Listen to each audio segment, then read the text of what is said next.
Oh, good morning, y'all. Brett's Forward Homestead. I want to start out by saying thank you to all our new subscribers. We got a little shout out yesterday by a wonderful channel, be the best way to put it. Southern Country Living, Mr. Calvin, Miss Marie. Wonderful channel, wonderful people. You should go check them out if you ain't already. But we got several subscribers after they gave us a shout out yesterday, and I wanted to return it. But I want to say thank you for joining our channel, new subscribers, and welcome. We've got videos on a lot of different things. I hope you find something that's interesting. Leave us a like, leave us some comments. Tell us about yourself. Maybe we want to come see your channel. But the other reason we're out here in the garden this morning is one of the subscribers made mention that she liked seeing other people's gardens and what people are growing. And I thought, well, you know, I hadn't done a video in quite a while about the garden, and this is probably going to be one of the last ones because it is the middle of September and our garden's still going. Some people's not. Some people still have a good one. Ours is kind of in the middle. I thought I'd give you a tour. Let's go on a tour. As we're going to talk gardening, we'll start up here. Now, this bed, it's still got dinosaur kale from yesterday. It's still got dinosaur kale from last year. I'll get it right in a minute. It's early. But I planted some potatoes in it. That was part of my fall potato patch, and it was so hot and so dry I just couldn't keep enough water on. They didn't make it. I went back and re-sowed it. I sowed it with beets. I can see it. I'm not going to try to get down there to it, but the beets finally come up. They should.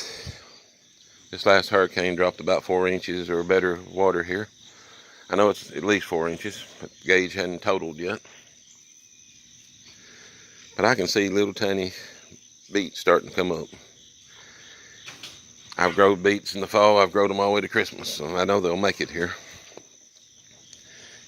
I just didn't have time in the spring to plant them. We done everything else.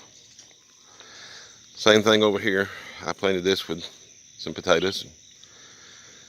Over 100-degree weather, hot and dry, humid, and no rain in sight for months. No, they didn't make it. So I re-sowed it. It's got lettuce seed in it. And I can almost make out what looks like a couple of plants already coming up. Now the green to the side is the Louisiana evergreen shallots. Basically a multiplying onion. You can see they're already starting to build here and here. They're starting to spread already. I got them from Lazy Dog Farms. He sells them when they're in stock. He's got them. He grows them and sells them. So you have to check him out if you want some of them. Sorry, the mosquitoes are after me this morning. They didn't sleep in this morning either. But anyway, we'll try to get this quick. My fall tomatoes. Get where the sun's not so bad. You can see we still got a pretty good crop of tomatoes going. I picked a whole bunch of them right before all that rain hit because I knew if they was turning, they'd split. Because we hadn't had that much rain, and I've been trying to keep the water consistent with my water pump. Well, I used to be rainwater. We didn't have no rainwater. I had to use city water to pump it to these plants here. My green bean trellis died in the heat.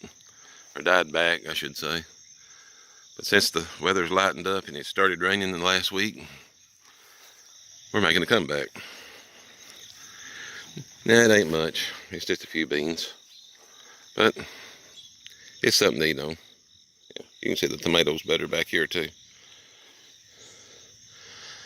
Unfortunately, all that rain has set in the diseases. You can see the leaves are getting spots and dying.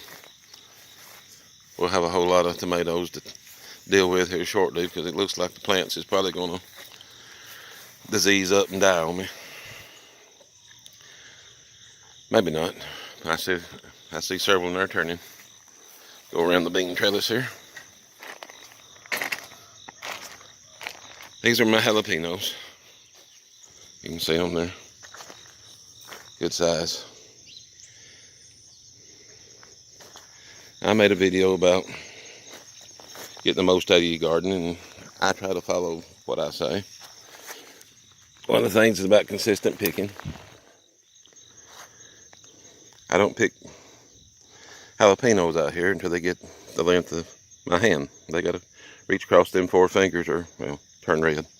This is actually a little shorter than some. Walking through the spider webs. Got a face full of spider web.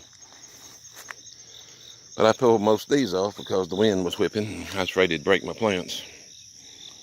You know, they're between 4 and 5 feet tall, and they catch wind bad. I didn't stake them. I didn't take time. That was my summer tomatoes, and they're actually reblooming and got some green tomatoes on them. Kind of hard to spot right now. There ain't that many of them. But 4 more jalapeno plants by mistake. Mismarked some seeds last year. Yeah, it's getting woolly. I hadn't worried about it. Was going to tear it all down because they was dying. And now they have got a new boost, and you can see the bloom right there. They started blooming, and there's tomatoes again. Like them.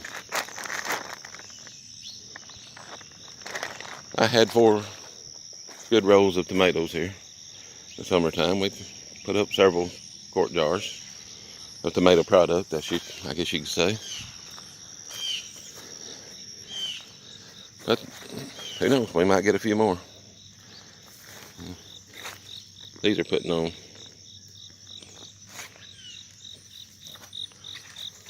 This row ain't much. This was some tomato plants that was kind of slow about growing, just really didn't turn out well. I planted them here. There's like 5 of them. They never did do well.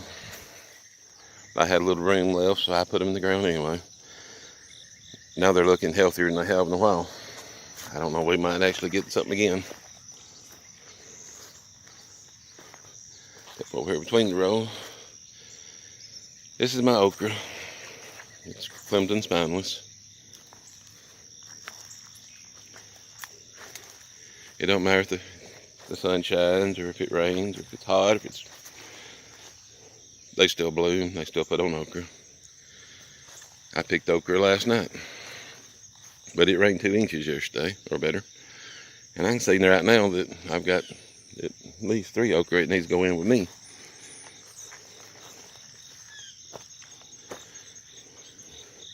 This is my sunchokes. For the most part, they're kind of scattered after the storms. I keep a small patch of sunchokes. I've started them 3 years ago, maybe 3 or 4. We usually dig some. I eat a few, but I'm not a big fan of them. But they are here if I need them or want them. I can get where we can see the potatoes. This is the fall potatoes. This is what's left of them. Like I said, the raised beds didn't work. It was just, oh, sorry. I was overrun with mosquitoes again. But this is the 3 rows. The first row is the little tiny potatoes I had left over in the spring. We call them the change because I'm bad about picking them up and putting them in my pocket. I get home, I got a pocket full of change, you know. They did good, but the heat was bad on them when I planted these, and just a few of them made it. The second row was some store-bought potatoes. They didn't grow eyes. And they did all right, but I caused a few problems. I think I overwatered them when I was shooting water to them with a hose. They probably got a little too wet. And the third row is a little bit of both. At the end of the row here, up so far is store-bought potatoes, and the other ones are the tiny potatoes I dug this spring. So they done a little better once it was a week or two later, maybe 3, before I planted these. They didn't have hardly as much heat. Let's see. Peas. This roll of peas was about 15 or 18 seeds is all I had left. I had a plant to come up last year of Red Ripper peas. I took the pods off of it, and I think I had 18 seeds I put in the ground here. I put down ground cover. I dropped 2 or 3 seeds, cut another hole, dropped a couple seeds, and so on. 15 maybe came up out of the 18. I had one slot, nothing come up. And this is what I got. This is about 15 plants, and it has produced and produced and produced. I made videos about how good it was producing in hot weather. Peas love hot weather. They are not happy when it gets cool. They won't be happy this week because we're going through a cool spot after this storm. But we put peas up. I've ate peas. We kept them for seed. They're doing really good. And my garden split into 3 different ones. There's nothing but a couple old watermelon plants left in the second one. We'll have to go to the third one and look around.